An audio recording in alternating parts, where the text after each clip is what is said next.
Umulan ngayon mga kabayan ng malakas. Yan, makita nyo yung lupa, basang-basa. Mga September daw mga kabayan. Tag-ulan na dito. Ganda naman ang lupa mga kabayan ah. Buwag-hag siya oh. Hindi siya malagkit.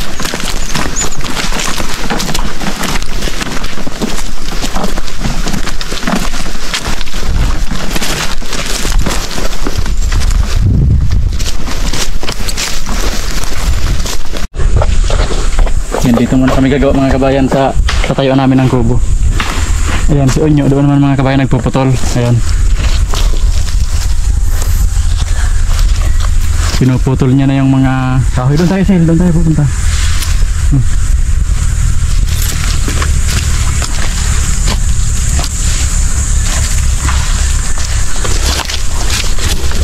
Tara dito tayo.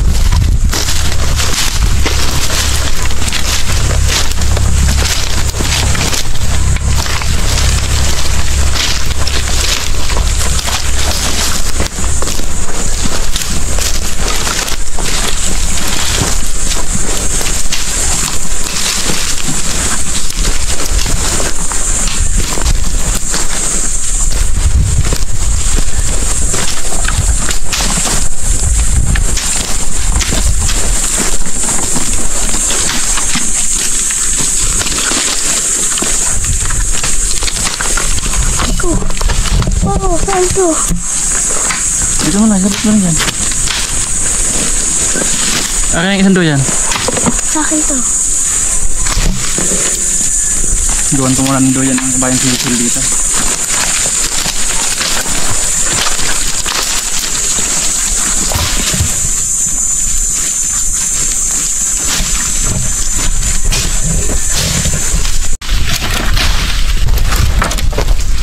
Yan, umpisa na namin mga kabayan paglilinis dito sa lagyan ng kubo. Yan, ito. Yan, yun na yan. Puputulin na yan. Ito, pag inabuto, puputulin na rin to. Ito, putol din yan, saka ito. Yan, ito yung pinakasintro ng kubo namin. Yan, ito hindi na namumunga yan, saka ito. Yan, patulis na yung buko niya mga kabayan. Yung dulo, patulis na.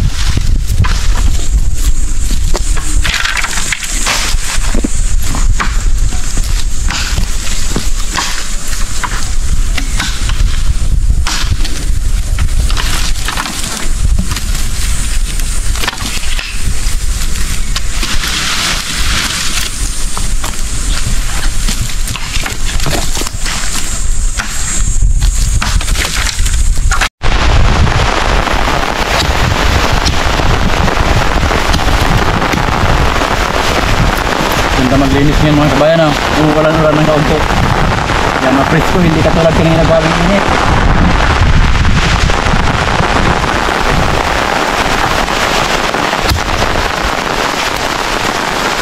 Yan, nililinisan ko ito mga kabayan para sa sunod na araw makapaghukay na kami ng uban. Haligi ng kubo. Pagputin mga kabayan na nasa doyan. May payong.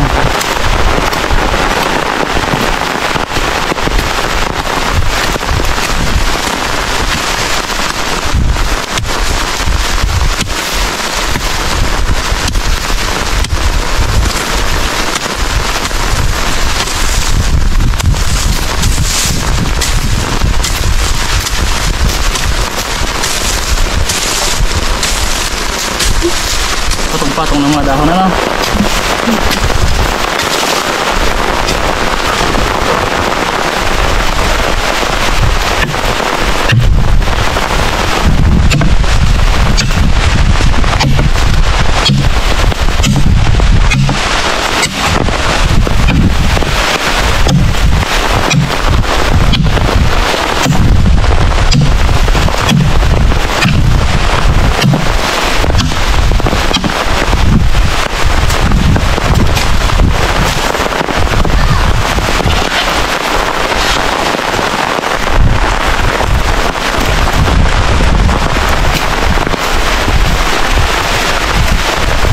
Oh, presko.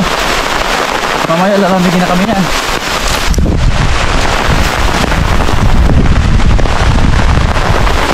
Mas presko ngayon. Mahirap kami.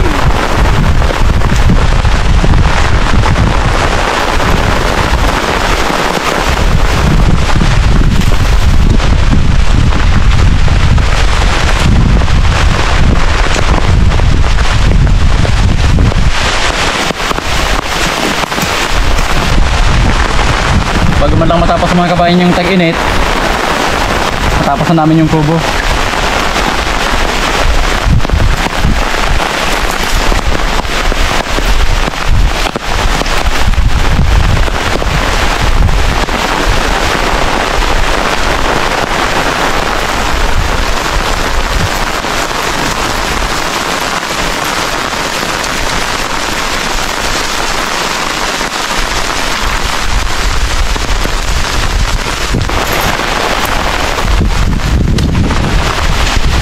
Ang lambot ng pagkakulong.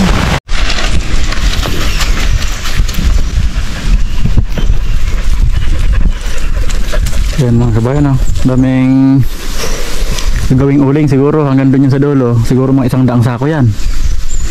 Yan yung huling hinakot kong uling dyan, 41 na sako. Yung hinakot ko kahapon mga kabayan. Yan, tapos ang dami pang tirang kahoy yung hindi na naisama kasi mahirap daw pag sobrang dami. Halimbawa gagawing uling mga 100 o 50 o lumagpas pa, mas mahirap na daw yun mga kabayan, lalo na yung walang tubig. Baka maabo lang pag hindi nabantayan.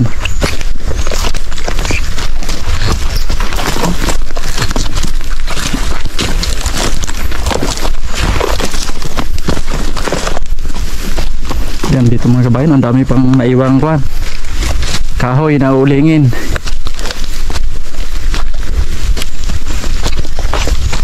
Yan, pero sabi ko doon sa nag-uuling mga kabayan, hinto muna. Huwag na muna siyang mag-uling. Putulin muna ng putulin yung kahoy para natutuyo. Baka abutan kami ng tag-ulan mga kabayan, hindi na matuyo yung mga puputulin. Ayan, di ba may i-stack muna yan. Ayan, ang dami pa yun mga kabayan.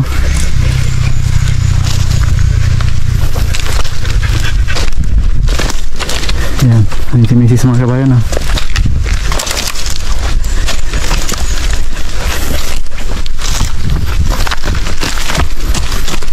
Yan, ito mga kabayan ang gagawin muna naman nag-uuling.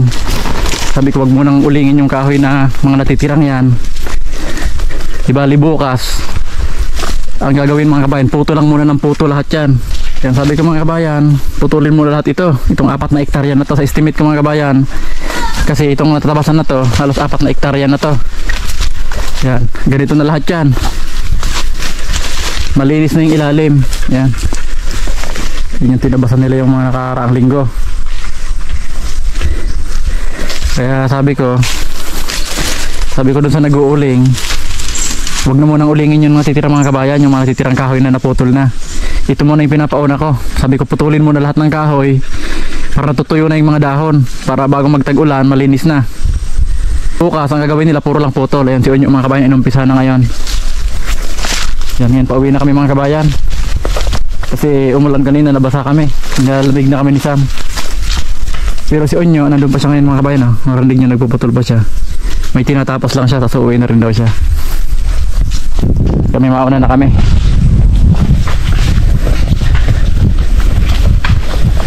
Ayan, yung doyan ni Hazel mga kabayan, basang-basa. Hazel, dalhin mo itong doyan. Saan Sil yung rainbow Sil? Yan, may tinuturong rainbow daw mga kabayan si Hazel. Ayun yan, hindi naman kita sa camera Sil, hindi naman makikita ng mga kabayan natin. Yan sa mga kabayan, basang-basa. Sa una lang pala magandang basa na. Pag matagal na, malamig na.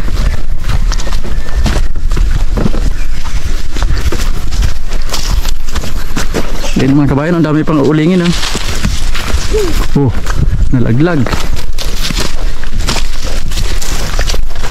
Dito mga kabayan, mayroon pang patambak dito, ang dami pa pala. Baka abutin pa ng 100 sako itong naputol ng ito. Sam? Yun o. Stock mga kabayan o. Ito, dami pa dito. Ayan.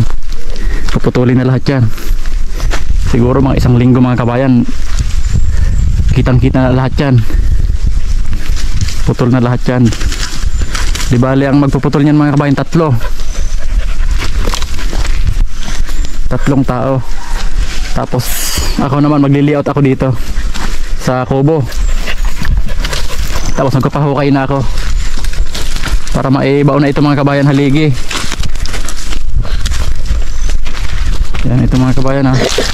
Bahi tawag sa amin dito.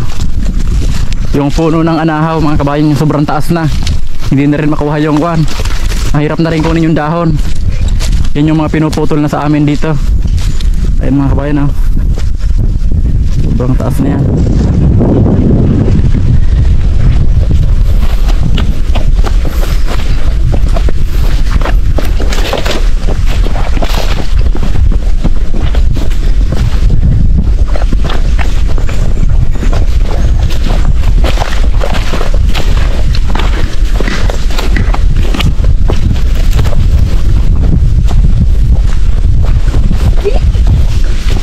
Dami langka oh.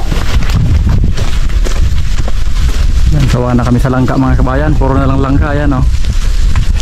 Pag ganitong panahon, sawang sawa sa langka. Pag nagkaubusan naman ng langka, hanap ng hanap. Ayan mga kabayan, yung haligi sa kubo. Poste, yan ang pinaka poste, pinaka haligi. Yan, let's go. Yan, uwi na kami mga kabayan.